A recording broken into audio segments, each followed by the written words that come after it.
ओम शांति। ओम शांति। ओम शांति। बाबा कहता है दूरदर्शी साकार बाबा आवास निवास योजना, समय से पहले इंतजाम और वर्तमान में बच्चों को व्यस्त रख कर उनके समय और शक्ति का सदुपयोग कैसे हो, इन विषयों पर हमेशा चिंतनशील रहते थे। जैसे सारे बच्चे अगर कोई काम ना करें तो व्यर्थ की बातों में उलझ जाएंगे, तो इसीलिए ब्रह्मा बाबा का हमेशा चिंतन चलते रहता था कि किस बच्चे को किस सेवा में लगा दिया जाए ताकि वो बिजी रहे, उसके मन में व्यर्थ नेगेटिव संकल्प नहीं उत्पन्न होना चाहिए। तो उसीलिए बाबा दूरंदेशी बनकर हमेशा आवास निवास योजना पर भी ध्यान देते थे कि जैसे माउंट आबू में बहुत सारे बच्चे जाते हैं, कहाँ रहेंगे, कैसे रहेंगे, तो उसके लिए हमेशा उनका चिंतन चलता था कि बाबा ऐसा हो, मतलब उनको बाबा से चर्चा करते थे आवास निवास के लिए। समय से पहले इंतजाम, ये नहीं कि समय पड़ा तब हम बोलने लगे बाबा ये दे दो वो दे दो, नहीं, वो पहले से ही सोचते थे कि क्या क्या चाहिए बच्चों को, वो सारा इंतजाम होना चाहिए, कोई तकलीफ नहीं होना चाहिए बच्चों को। तो दोनों बाप दादा का चिंतन चलता था। फिर वर्तमान में बच्चों को व्यस्त रख कर उनके समय को और शक्ति का सदुपयोग कैसे किया जाए, इन विषयों पर वो सदा चिंतनशील रहते थे। बाबा सदा ही शिव बाबा द्वारा सौंपे गए महान यज्ञ की संभाल करने में उच्च कोटि की दक्षता, कुशलता और समर्पित भाव रखते थे। बाबा को जिम्मेवारी का ताज पहनाया गया था ना कि बच्चे तुमको सतयुग लाना है, इस कलयुग का अंत सामने खड़ा है, उसके पहले तुम्हें सतयुगी दुनिया की स्थापना करनी है। ब्रह्मा बाबा को ये पता ही नहीं था कि कैसे करना है, लेकिन जैसे जैसे संकल्प उठते गया वो करते चले गए। तो उनके अंदर समर्पण भावना था कि भगवान बोल रहा है, भगवान कह रहा हमें तो करना ही है, और कुशलता और दक्षता भी था, कैसे किसको पालना देना, ये तो पहले से उनके अंदर संस्कार था कि कैसे छोटे बच्चों को भी पालना दिया जाए, कैसे बड़ों को लगाया जाए, कैसे बूढ़ों को दिया जाए, कैसे पुरुषों को लगाया जाए, स्त्रियों को, एक एक को बाबा का दृष्टि पड़ता था, एक एक पर, ताकि कोई भी हर एक आत्मा क्या बोलती, मेरा बाबा क्यों बोलती है, क्योंकि सबको अपना अपना अनुभव होता है कि भगवान से क्या मिल रहा है, बाबा से क्या मिल रहा है। उन्होंने यज्ञ के सारे कारोबार का संचालन इतना सही और अनुशासित और समय अनुकूल किया कि आज भी बिना विशेष परिवर्तन किए यह विशाल यज्ञ बिना किसी कठिनाई के उसी पटरी पर तेज गति से दौड़ रहा है। आज बाबा ये जो यज्ञ रचे, इसका यज्ञ का कारोबार जो था कि कहाँ कैसे सेवा किया जाए, कैसे सेंटर खोला जाए, ये सब इतना सुचारू ढंग से कर चुके हैं इतने साल तक कि आज भी वो चल रहा है। आज देख कितना, मतलब कोई भी संस्था हो, अगर उसका धर्म स्थापक चला गया ना तो उस संस्था का नींव हिल जाता था। तो जब ब्रह्मा बाबा का भी शरीर छूटा तो सभी लोग यही सोचते थे कि अब तो ये संस्था खत्म हो जाएगा, लेकिन लोग ये नहीं सोचा कि इसको चलाने वाले तो शिव बाबा हैं, तो हिलेगा और ही मजबूत होता गया, क्योंकि फाउंडेशन डलवा के गए थे बाबा, ब्रह्मा बाबा के द्वारा डलवा के गए थे कि कैसे संगठन को लेकर चलना है। और सबसे बड़ा बात है बाबा की मुरली में सब कुछ समझाया जाता है कि बच्चे तुम अपने लिए करो, अपने लिए करो। अगर हम पुण्य करते हैं तो किसके लिए करते हैं, अपने लिए ना सोच कर कि हमको मेरे साथ अच्छा होगा। एक सेठ सेठानी थी, तो वो बहुत अच्छे से मतलब यज्ञ में चल रहे थे, मतलब बहुत अच्छे से पूजा पाठ पुण्य का कर्म करते थे। एक बार क्या कि वो अपना सारा धन संपत्ति दान में दे दिए। अब गरीबी आ गया, बाबा यहाँ ऐसा नहीं बोलता कि सब कुछ दे दो और गरीबी में आ जाओ, गरीबी में आ गए। अब गरीबी में आ गए तो पत्नी बोलने लगी कि आपने इतना पुण्य किया है। तो पता चला एक सेठ है, वो पुण्य को खरीदता है। तो बोली उसकी पत्नी की जाओ उसको एक आध वो पुण्य बेच दो, जो पैसा आ जाएगा तो घर में खर्ची चलेगा। तो उसकी जिद पर वो सेठ चला गया, तो रास्ते के लिए 4 रोटी दे दी कि लीजिए, आपको भूख लगेगा ना तो पानी पी लीजिएगा, 4 रोटी खा लीजिएगा। अब रास्ते में चलने लगा, थोड़ा सा दूर था उसका घर, तो रास्ते में एक पेड़ के पास बैठा। अब देखा ना कि जंगल चारों तरफ सन्नाटा है, और एक कुतिया जो थी वो अपने 4 बच्चों को जन्म दी थी वहीं पर, और वो आकर देखी इसको खाते हुए, तो ये पूरा करने लगी। तो वहीं पर जीभ ललचाने लगी। अब उसको लगा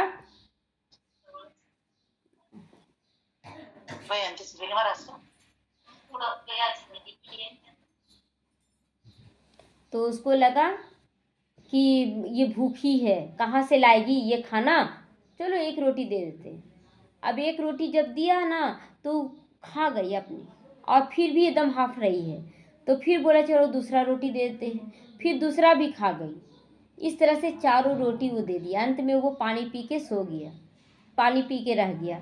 उसके बाद गया तो सेठ से बोला कि हम अपना पुण्य का कर्म एक ठो बेचना चाहते हैं। तो गया वो सेठ अपनी पत्नी के पास गया और बोला कि देखो ऐसा सा बात है, क्या करें। तो उसकी पत्नी बहुत पूजा पाठ करती थी, त्रिकालदर्शी थी, देखती थी। तो देखी ध्यान में तो देखी कि वो आज एक भूखे जानवर को भोजन खिला दिया, अपना नहीं खाया और उसको खिला दिया। तो बोला कि उसके 4 रोटियों का पुण्य मांगो उससे आज का ही। तो बोला कि ठीक है, गया मांगने के लिए। तो बोले ठीक है, सो तुम जो 4 रोटी दान की हो ना उसके बराबर हीरा मोती तुमको हम दे देंगे। तो जब तौलने के लिए तराजू में रखा 4 रोटी का, तो हो ही नहीं रहा, भूख का कोई देगा। जिस समय आपको भूख लगा उस समय जो रोटी मिला उससे बड़ा पुण्य है कुछ। तो जितना भी तौल दे वो कम पड़ेगा ना भूख के आगे। तो जितना भी रखते जा रहा ना वो कम पड़ जा रहा, रोटी के बराबर हो ही नहीं रहा, 4 रोटी के बराबर। तो फिर वो जो सेठ गरीब हो गया था तो सोचा कि हम क्यों बेचें, सो इतना बड़ा पुण्य है, हम नहीं बेचेंगे। तो चल दिया, बोला नहीं हमको नहीं बेचना है, चल दिया। तो बोला ना कि जाएंगे तो पत्नी तो लड़ाई करेगी, क्योंकि बोलकर भेजी कुछ लेते आइएगा। तो जहाँ पर 4 रोटी खिलाया था ना, बोला कि कंकड़ पत्थर भर लेते हैं, और काहे कि जाते के साथ कम से कम कुछ नहीं बोलेगी, बोलेंगे हाँ कुछ मिला है, सो हम नहीं जानते क्या दिया, ऐसे करके। तो कंकड़ पत्थर भर लिया और बोला चलो खाना वाना लगाओ, सोचा खाना वाना खा लेंगे उसके बाद बोलेंगे। तो खाना खिलाई अच्छे से, और उसके बाद फिर बोला अच्छा बाद में देखेंगे ना, छोड़ो ना सो जाओ। रात भर टला गया और उसके बाद सुबह में वो खेती करने अपना निकल गया काम पर कुछ भी। और इधर पत्नी को तो बर्दाश्त नहीं हुआ कि क्या है जो कल से दिखा नहीं रहे, क्या है। तो देखती है तो आँख फटा का फटा रह गया, उसमें हीरा जवाहरात भरा हुआ है। तो बोली कि आप झूठ क्यों क्यों नहीं दिखा रहे थे, हीरा मोती मिला तो सोचा ना कि पत्थर कंकड़ को देखकर शायद ही ताना कस रही है, लेकिन चेहरे का हाव भाव तो पता चल जाता है ना। तो बोले नहीं लगता सच बोले, तो देखता तो सच में है। तो सोचिए कि मतलब कहानी में क्यों आया ये, कि एक पुण्य का कर्म सोचिए कितना भरपूर किया, ये क्यों आया। कभी ना कभी ऐसा हुआ है। अभी हम लोग कौड़ी ही दान कर रहे हैं। अच्छा अभी हम लोग शांति में बैठते हैं तो वास्तव में हम अपने आप को शांत कर रहे हैं, लेकिन शांति का दान स्वतः ही सबको जा रहा है। तो इसका प्राप्ति भी पद्मा गुना है, हम नहीं समझ रहे हैं अभी इसका कितना बड़ा फल है। लेकिन सोचते क्या हो जाएगा, इतना देर शांत बैठने से क्या सारी दुनिया शांत हो जाएगी। सारी दुनिया शांत होगी उससे मतलब नहीं है, हमारा शांति का वाइब्रेशन तो जा रहा ना, हम तो बीजारोपण कर रहे हैं ना। बस इस पे अटेंशन देना है। क्या सारी दुनिया पुण्य कर रही थी जो सेठ किया, सारी दुनिया तो नहीं की। हमें अपना पुण्य का खाता बढ़ाना, कोई कुछ भी करे। तो ब्रह्मा बाबा भी जो जिम्मेवारी का ताज पहना वो सारी कुशलताओं के साथ पहना, सब कुछ समर्पण कर दिया ब्रह्मा बाबा, और सब की पालना करने के निमित्त बन गए। तो अनुशासन भी सिखाएं, ऐसा नहीं अनुशासन नहीं अब योग में बैठे और हल्ला करेंगे, ये सही लगता है। सबका ध्यान भटका दिए, कितना बड़ा पाप चढ़ता है वो हैं। योग में अगर कोई हल्ला कर रहा है, निमित्त बन रहा है, तो उसके ऊपर सारा बोझ चढ़ जाता है पाप का, क्योंकि वो सबका टेंशन अपनी ओर खिंचवा दे रहा है, ये भी एक पाप है। तो बाबा अनुशासित रहना सिखाते थे, बहुत अनुशासन सिखाते थे कि बच्चे तुमको अनुशासन में रहना है, मुरली में कोई आवाज नहीं, योग में एकदम स्थिरता, और हर बात में सहनशीलता का गुण, चेहरे पे हर्षित मुखता। इस तरह से बाबा हम लोगों को हर चीज अनुशासन में रहकर कैसे चलना है, कैसे बोलना है, कैसे रहना है, कब उठना है, कब बैठना है, हर चीज अनुशासन सिखाते। आज तक स्कूलों में यही चीज न बोला जाता है, इतने बजे स्कूल में आना है, इतने बजे प्रार्थना होगा, इतने बजे क्लास में बैठना है, इतने बजे ये टीचर आएंगे, अनुशासन। टीचर आती हैं, अपने आप खड़े हो जाती हैं। हर चीज़ नियम अनुसार चलता है स्कूल में। तो वो सारा नियम यहीं से जा रहा है। यहाँ पर भी बाबा उसी ढंग से बोलता है कि बच्चे तुमको अच्छे से चलना, अच्छे से करना है। तो ये सारा अनुशासन बाबा, ब्रह्मा बाबा खुद चेक एंड चेंज करके सिखाता था सब कुछ, कि यहाँ ऐसे करना है, यहाँ ऐसे करना है। तो समय अनुकूल किया। आज भी बिना विशेष परिवर्तन की ये विशाल यज्ञ उसी तरह चल रहा। आज भी सेंटरों पे जाइए, आपको शांति में बैठना है, शांति से ये ज्ञान सुनना है, एक निमित्त का सारा रिकॉर्ड रखना, उसका बात मानना है। ये नियम कब से हुआ? हाथ जी का पाठ शुरू में ही दिया गया था ये सब। तो उसी समय से ये पाठ शुरुआत हुआ है और आज तक ये चल रहा है। तभी तो अगर कभी नहीं मानते हैं तो मन में आता है संकल्प कि नहीं मान रहे, कुछ गलत तो नहीं हो रहा है। बाबा निमित्त बनाया, हम लोग नहीं मान रहे तो कुछ गलत तो नहीं हो रहा, मन में चलने लगता है। लेकिन फिर बाबा को देखते हैं, करते हैं, बोलते हैं और उसके बाद ठीक करते हैं। तो ये नियम उसी समय, इसीलिए यह यज्ञ बिना किसी कठिनाइयों के चलता रह रहा है। आज सब जगह का सेंटर और प्रोग्रेस को जा रहा है। सब जगह देखिए बड़ा बड़ा सेंटर बन रहा है। क्यों? क्योंकि सबसे पहले जो बहनें रह रही हैं वो समर्पित रूप से रह रही हैं, पवित्रता को अपना कर रह रही हैं, त्याग तपस्या में रह रही हैं। आखिर दुनिया की रंग बिरंगी दुनिया का तो त्याग ही ना, घर परिवार का त्याग करके समर्पण भाव रखी, तब जाके आज बाबा उनकी पालना का जिम्मेवारी उठाया। आज समर्पित बहनों का अगर तकलीफ होगा तो इसका जिम्मेवार तो बाप होगा ना। बाबा तकलीफ कभी नहीं देता है, समर्पित को बहुत प्यार से पालता है, क्योंकि वो सब कुछ छोड़कर बाबा के पास आई है, तो उन्हें तकलीफ होने नहीं देता है। हाँ, गृहस्थियों के अंदर इतना ताकत है कि वो झेल सकती है, इसीलिए थोड़ा सा पेपर आता है हम लोग के पास ज़्यादा, लेकिन समर्पित लोग के पास उतना नहीं। इसीलिए लोग बोलते हैं कि उन लोग का तो अभी से ठाठ है, समर्पित बहनों का अभी से ठाठ है। देखो इतना बड़े बड़े सेंटरों में रहती है, बहुत आराम पसंद हो गई हैं। क्यों? बाबा रखता है। लेकिन बाबा को हम बच्चों पर यकीन है, गृहस्थियों पर भी यकीन है कि लोग हर परिस्थिति को पार करेंगे, ये लोग बहुत अच्छे से सब पार करेंगे। क्योंकि देखिए कुमारियाँ मासूम होती है ना, उनको पालना देना जरूरी है।